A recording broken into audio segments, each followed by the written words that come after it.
Hello everyone! Samahan niyo po si Mamang magdanser-danseran. Dahil sa walang pasok ang person, so ito muna tayo. Magdanser-danseran muna tayo dito. So for today's video mga guys, no, umabot ako ng mga 1,000 years dan. 1,000 step. Sobrang, ewan ko ba, nahirapan ako dito sa step na to. Tapos, basta, sabi nga daw nila, practice made a perfect.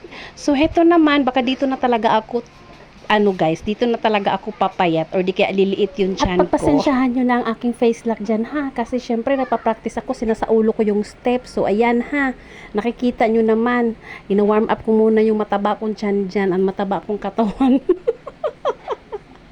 Pero sige lang, banat-banatan ko to hanggat sa masauludo ko tong step na to. So naisip ko lang talaga guys, dati ang galing-galing kong sumayaw, ba't ganun? Siguro ganito talaga kapag kapag alam nyo na. A few moments later, 2,000 years later, one eternity later. Titigan mo, pasawaan mong tingnan.